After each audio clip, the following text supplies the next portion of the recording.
we have to sometimes talk about the potato, an amazing vegetable that's got an amazingly bad reputation and completely undeserved. The problem with potatoes is most of them consumed by many people for chips, and they're, again, when you're taking a potato, sticking it in a seed oil, a highly refined seed oil, or even worse, a genetically modified soy oil or rapeseed oil, frying it and then consuming that and hoping there's going to be no knock-on effect. It's, you know, you've destroyed the nutritional value of the potato and you've managed to pump a load of oil into your system. It's not really potato at all you're eating, it's more fat. Potatoes will just soak in that fat.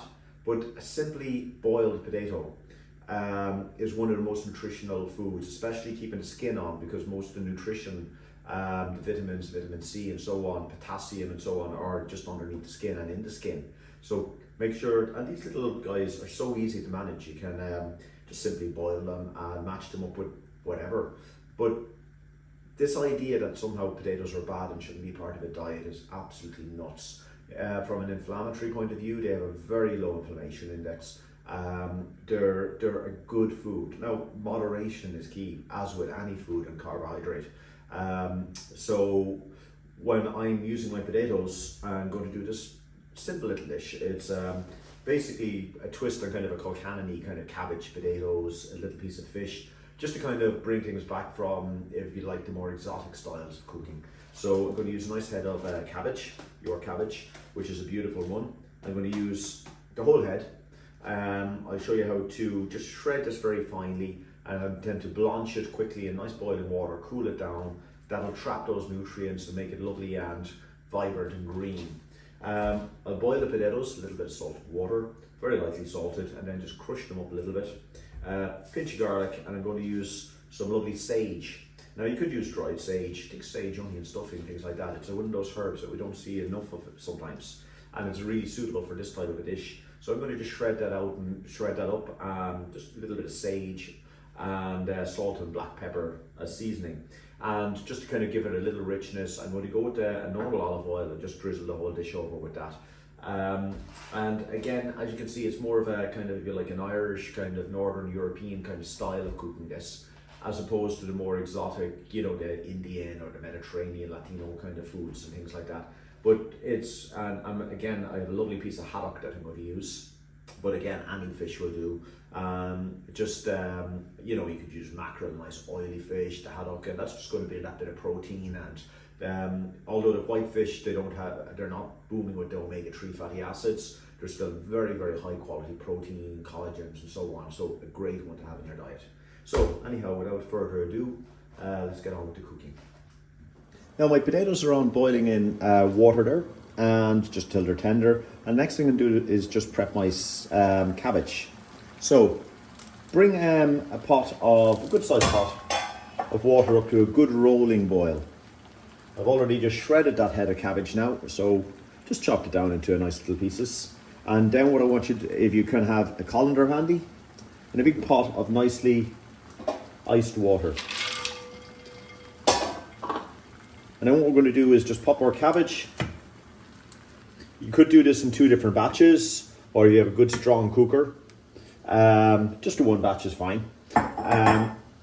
Again, it depends what your cooker is like. But anyway, we're going to pop all the cabbage into the water. Get the lid back on that.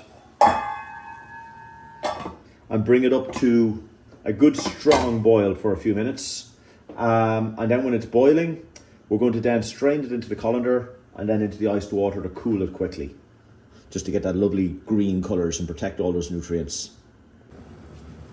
So in my cooker, it took, and again I have a good strong cooker, I'm lucky. It just took the cabbage about a minute just to get back up to a good boil again. And I'm just going to let that simmer just for a few seconds. And as you can see, you get this lovely green when you're cooking it. But then if you don't cool it properly, and this is called blanching and refreshing, the cabbage will lose that lovely colour and take on a kind of very strong sulphurous taste.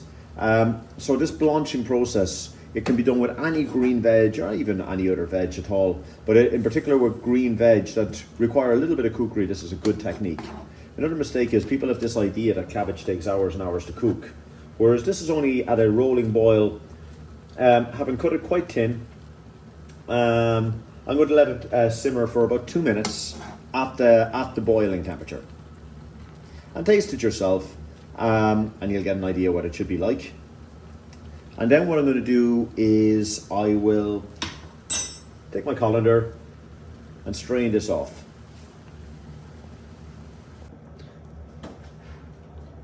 Now there's my cabbage.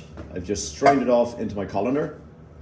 I ran a little bit of cold water in a minute and strained it off as well, just to take some of the heat out of it. And now I'm going to add all my cabbage into that ice cold water. Very important your water is very cold.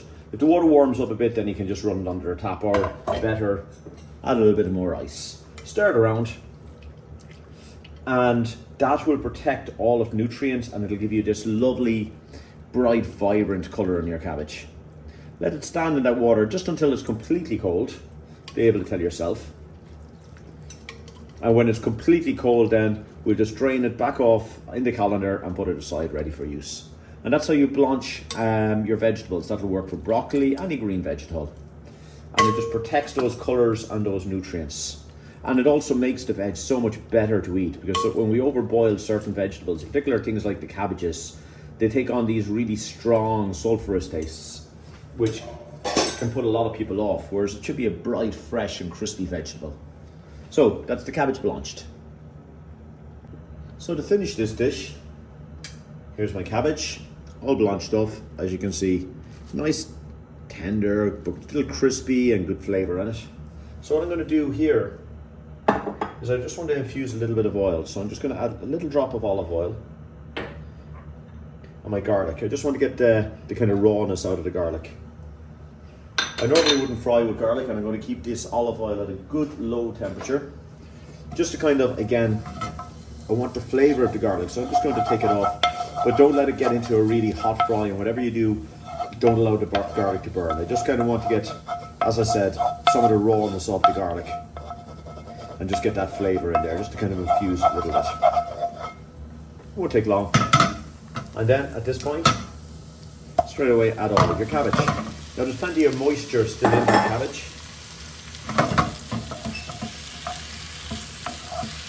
So what I'm going to do is just allow that to warm through at a reasonably high heat.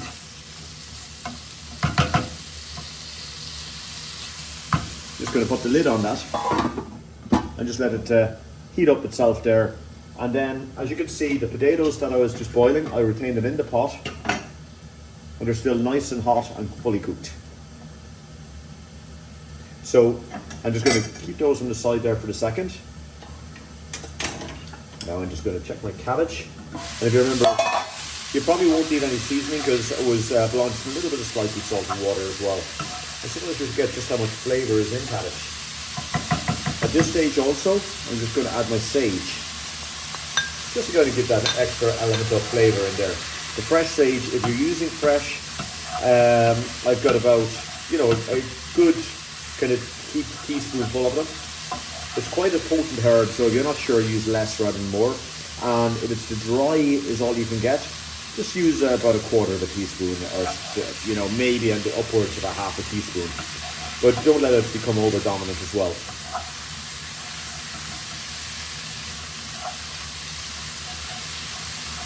A little bit of oil, just kind of frying away. As you see, you don't need much, but and the garlic was just, you just want to get that little bit of rawness out of the garlic.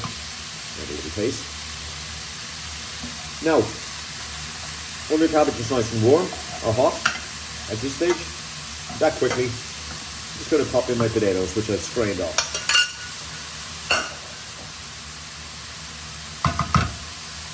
And then with a fork, I'm just going to crush those potatoes.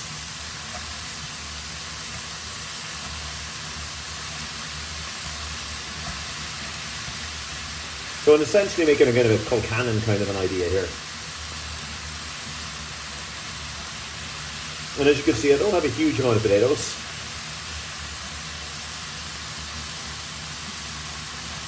And this is absolutely packed with fibre, vitamin K from the cabbage. And you could use, this would be lovely, out of this nice new seasoned potatoes as well. And as you can see, you don't need a lot of potato here. I'm using just to kind of bring the thing and add that little bit of carbohydrate into the dish. So there's our little cabbage with their crushed potatoes, although it's substantially cabbage.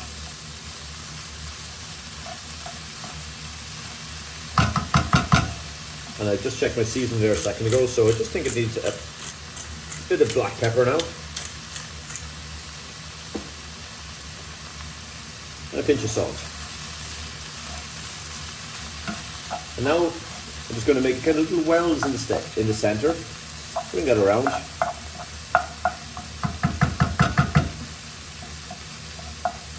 A little drop of olive oil there. Lower my temperatures down. I'm going to add in my fish into that center part. Nice little small fillets of fish. Anything I can do to avoid using 2 pans, I will use. And just let that cook away there for just a couple of seconds. And then I'm just going to flick it over.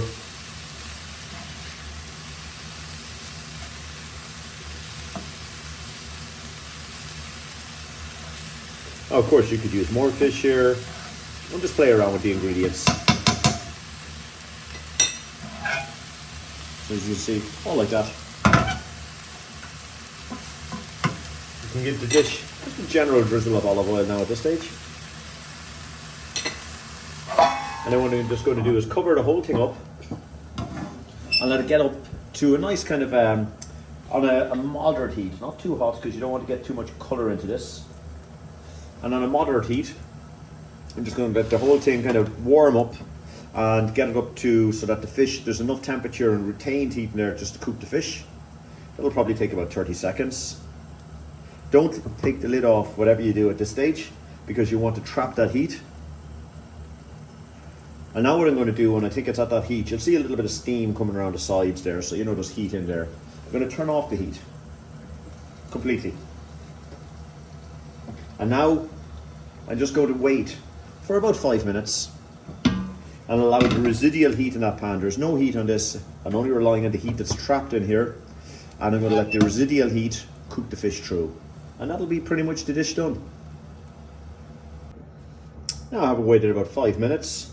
There we have it. As you can see, there's quite a lot of heat actually trapped in this dish. And that is my fish.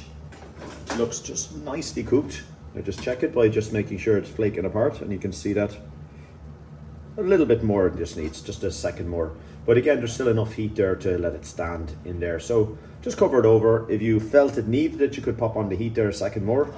But as you can see, the fish is, let's have a look. Oh no, it's actually after cooking through there. And you can see that it's just flaking apart nicely.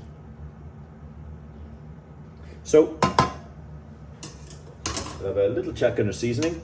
And that's essentially mainly potato or cabbage. Really needs no seasoning there. And again, that's to taste. So there's your cabbage, little kind of a more Irishy kind of, I suppose, Northern European inspired dish to show that anti-inflammatory food, it's not all about Mediterranean and kind of Indian styles and so on. Just to plate this one up as well, all you need to do is just get your wee plate.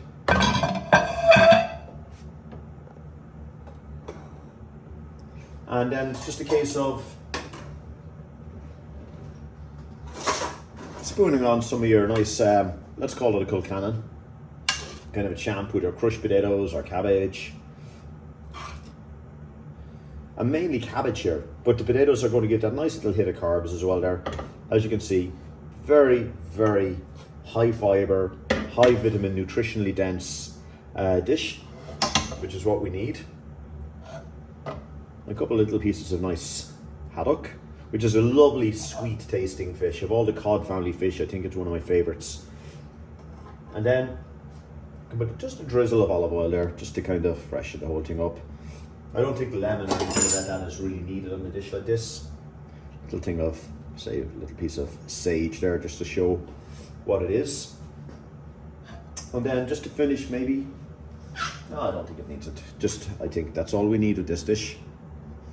Our nice little haddock with a nice little colcannon. Very, very simple, lovely little dish. And again, getting away from the kind of more Mediterranean-y styles, a little bit more of an Irish style dish, for want of a better description. And I hope you enjoy it.